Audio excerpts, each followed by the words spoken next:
Sentence है, ये जो वाक्य है, ये उसी बात को दर्शाता है जिसको मैंने पहले कहा है कि अगर वैज्ञानिक जो किसी वस्तु की ध्वनि की क्या किसी आघात का आंदोलन जो है वो कि कोई चीज़ हमने आघात किया, आंदोलन संख्या उसकी 100 है और किसी वस्तु पे आघात किया उसकी आंदोलन संख्या 101 है, तो वैज्ञानिक दृष्टि से दोनों अलग अलग नाद तो है, लेकिन हाँ उसको ना ही तो हम संगीत में उपयोग कर सकते हैं, नहीं उसको अलग अलग हम पहचान सकते हैं, और इस कारण से वह हमें स्पष्ट नहीं पहचानने के कारण वह श्रुति नहीं कहलाएगी।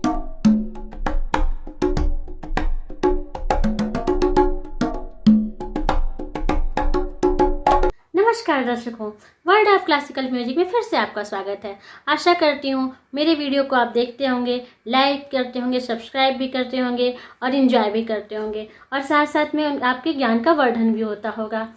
म्यूज़िक तो ऐसा चीज़ है कि जो सबको अच्छा लगता है, और आजकल संगीत कौन सा ऐसा मतलब व्यक्ति है जिसको नहीं अच्छा लगता हो। मनुष्य ही क्यों, पशु पक्षी सभी लोग म्यूज़िक के जो है एक तरह से दीवाने ही कहा जा सकता है। जैसा कि जर्सी बोस ने भी कहा था कि जगदीश चंद्र बसु ने कहा था कि पौधे भी संगीत को महसूस करते हैं। जब उन्होंने साइंस में इसकी व्याख्या की थी कि पौधे भी जो है हमारी भावनाओं को महसूस करते हैं, तभी उन्होंने ये भी कहा था कि पौधे संगीत को ही महसूस करते हैं। और निश्चित रूप से अगर देखिए कहा जाता है कि किसी पौधे को अगर नियमित रूप से एक सुंदर शास्त्रीय संगीत या मधुर संगीत या भावनात्मक संगीत सुनाया जाए तो वो एक निश्चित तरफ से मतलब एक ऐसा ग्रो करता है कि एक पॉजिटिव वे में होता है। तो जब पौधे पशु पक्षी तानसेन का भी हमने बताया था, तानसेन के समय बताया था मैंने कि कैसे पशु पक्षी उनके पास आ जाते थे, या कैसे हरिण वाली कहानी भी मैंने आपको बताई थी। तो इस तरह से संगीत तो सभी को प्रिय है, तो हम सब मनुष्यों को क्यों नहीं प्रिय होगा। तो आप लोगों को भी संगीत जरूर प्रिय होगा, और संगीत जिनको भी प्रिय है तो वो लोग जो है संगीत के बारे में जानने की जरूर इच्छुक रहते होंगे। और मेरा म्यूज़िक चैनल जो है इसी को फॉलो करता है कि आप सब तक म्यूज़िक का जो संगीत का एक क्रियात्मक रूप है, क्या शास्त्रीय रूप है, कैसे संगीत जो है वो एक सुंदर और सुघड़ रूप का अनुसरण करता है। आजकल संगीत में इतनी ऐसी मानसिकताएं भी आ गई हैं जिनको हम देखना नहीं पसंद करते हैं, सुनना नहीं पसंद करते हैं। लेकिन मेरा संगीत चैनल जो है वो आपके सामने संगीत के सुघड़ रूप को, सुंदर रूप को प्रस्तुत करता है, और संगीत के बारे में बहुत सी ज्ञानवर्धन बातें आपके सामने रखता है। तो पिछले वीडियो में अगर मेरे पिछले वीडियो को आप लोगों ने देखा है तो निश्चित रूप से आप देखे होंगे कि मैंने नाद के बारे में और ध्वनि के बारे में बताया है। नाद अर्थात संगीत उपयोगी ध्वनि या संगीत उपयोगी नाद। संगीत उपयोगी ध्वनि जो है वही संगीत में नाद के रूप में आती है, जिसको संगीत आहत नाद कहते हैं। और आहत नाद है, जैसा कि हमने जाना कि आघात से कंपन या आंदोलन उसको कह दें, और आंदोलन से ध्वनि से नाद की उत्पत्ति हुई है, या यूं कह लें संगीत उपयोगी ध्वनियों को हम नाद बोलते हैं या नाद कहा जाता है। तो नाद के बाद जो है संगीत उपयोगी बहुत से हमने परिभाषाओं को भी आपके सामने रखा। संगीत से उपयोगी बहुत सी छोटी छोटी बातों को हमने आपके सामने रखा। ध्वनि की अगर एक वो कही जाए, एक विशेषता कही जाए, या ध्वनि का एक क्षेत्र कहा जाए, तो ये बहुत ही बड़ा है। इसको हम कुछ शब्दों में या कुछ घंटों में या कुछ दिनों में नहीं बता सकते हैं। तो हम उसमें से कुछ चीज़ों को जो प्रमुख लगा उसको निचोड़ के मैंने आपके सामने रखा। अब जो है हम आपके ध्वनि के बाद, नाद के बाद हम चलते हैं इसके दूसरे पड़ाव जो है वो क्या है, श्रुति।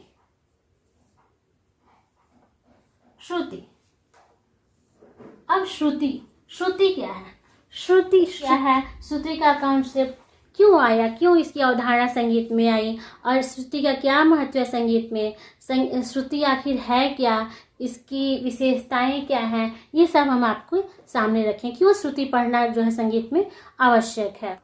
तो श्रुति को नाद से ही उत्पन्न माना जाता है। ऐसा इसलिए कहा जा सकता है क्योंकि देखिए नाद क्या है, नाद जो है आवाज़ है, ध्वनि है, और संगीत उपयोगी ध्वनियाँ ही नाद कही जाती हैं। लेकिन नाद इतने होते हैं, आवाज़ इतने होते हैं जिनका आंदोलन संख्या छोटा सा अगर कह दें तो आंदोलन संख्या जैसे 100 है, 100 आंदोलन संख्या है किसी का, और 101 ऐसी आंदोलन संख्या है। तो इनको अगर कहा जाए तो अलग अलग हमारे कान नहीं पहचान सकते हैं, इनको पहचानना बहुत ही मुश्किल है। इन अगर कोई आंदोलन संख्या मैंने आपको बताया है, जैसे कोई वस्तु अगर एक प्रति सेकंड में 100 बार कंपन करता है और दूसरा वस्तु प्रति सेकंड में 101 बार कंपन करता है, तो दोनों के अंतर को, दोनों की ध्वनियाँ जो निकलेंगी, दोनों का जो नाद निकलेगा, उन दोनों के अंतर को हमारे कान नहीं पहचान सकेंगे। तो इसके लिए हमारे संगीतकारों ने, हमारे वैज्ञानिकों ने क्या किया कि जो इतने ढेर सारे नाद थे उसमें से 22 नादों को चुन लिया, और जो जिन 22 नादों को इन्होंने चुना वही 22 नाद जो है श्रुति कहलाए। यहाँ है 22 श्रुतियों को हमारे कान पहचान सकते हैं अलग अलग, नहीं ये भी मुश्किल है 22 श्रुतियों को भी अलग अलग पहचानना। तो हमारे जो गुणीजन थे, मतंग हुए या जो भी गुणीजन थे, उन्होंने 22 श्रुतियों को रखा, लेकिन इन्हें पहचान पाना आज भी हम लोगों के, साधारण लोगों के बस की बात नहीं है। 22 श्रुतियाँ हैं कहाँ? एक सप्तक में मैंने पहले बताया था कि 7 स्वर होते हैं, लेकिन एक सप्तक में श्रुतियाँ कितनी होती हैं? तो एक सप्तक में 22 श्रुतियाँ होती हैं। ये बहुत जानने वाली बात है। यह 22 श्रुतियाँ हैं कौन कौन सी, क्यों एक सप्तक में 22 श्रुतियाँ हैं, इन सबको जानने के लिए आइए हम विस्तार से इसके बारे में जानते हैं। तो सबसे पहले इसके बारे में हम जानने के लिए जानेंगे कि श्रुति है क्या, श्रुति का अर्थ क्या है, श्रुति की परिभाषा क्या है, जैसा कि हम शुरू से हर परिभाषिक शब्द को जानते हुए आए हैं। तो सबसे पहले हम जानेंगे श्रुति का अर्थ या श्रुति की परिभाषा। तो सबसे पहले श्रुति की परिभाषा ही हम देखते हैं। तो परिभाषा के क्रम में सबसे पहले हम लेते हैं अभिनव राग मंजरी पुस्तक से पहली परिभाषा। नित्यम गीतोपयोगित्वमभिगीयत्वमप्युत लक्ष्ये प्रोक्तम सुप्राप्त संगीत श्रुति लक्षणम। अर्थात वह आवाज जो गीत में प्रयुक्त की जा सके, वह आवाज अर्थात नाद, वह आवाज जो गीत में प्रयुक्त की जा सके और एक दूसरे से अलग तथा स्पष्ट रूप से पहचानी जा सके, श्रुति कहलाती है। मतलब ऐसा नाद, ऐसी संगीत उपयोगी ध्वनि जो गीत में हम प्रयोग कर सकें, अर्थात उसको गा सकें और अलग अलग, एक दूसरे से अलग अलग पहचानी भी जा सके। ऐसा ना हो कि एक ही जैसी हो, अलग अलग हम पहचान नहीं सके।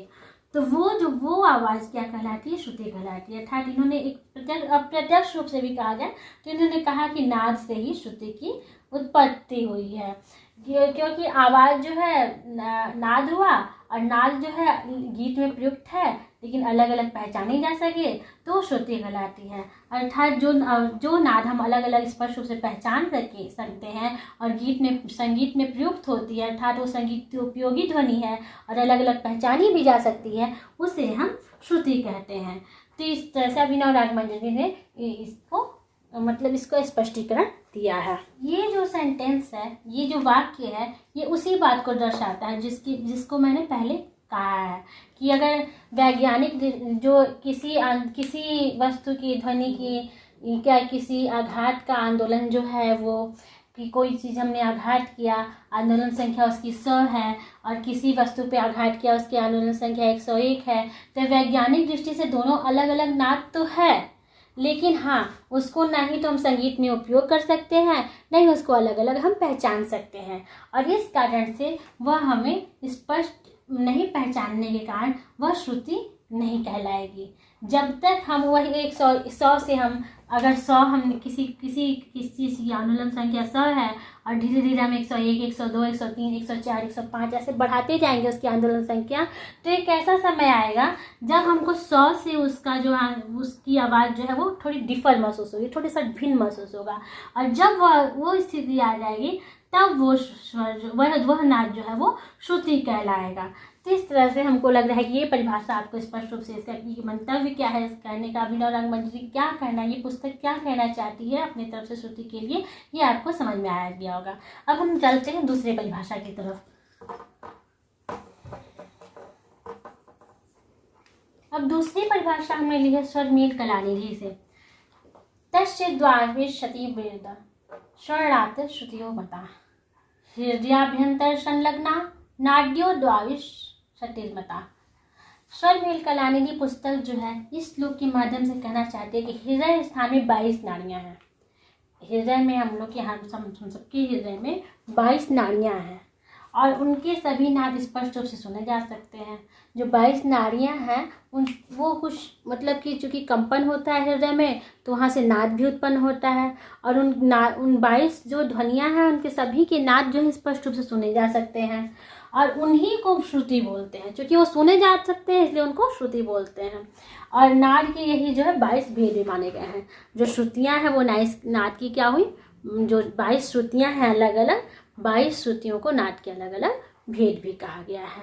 इस तरह से स्वर मेल कलानिधि अपने तरीके से बताता है कि हृदय स्थान से ही 22 नाड़ियाँ हैं और वहीं से अलग, चूँकि 22 नाड़ियाँ हैं तो 22 अलग अलग तरह के नाद होते हैं जिनको हमारे कान अच्छे से सुन सकते हैं, स्पष्ट रूप से सुन सकते हैं। और वही जो अलग अलग नाद हैं वही क्या कहलाती हैं, श्रुतियाँ कहलाती हैं और नाद के यही 22 भेद माने जाते हैं।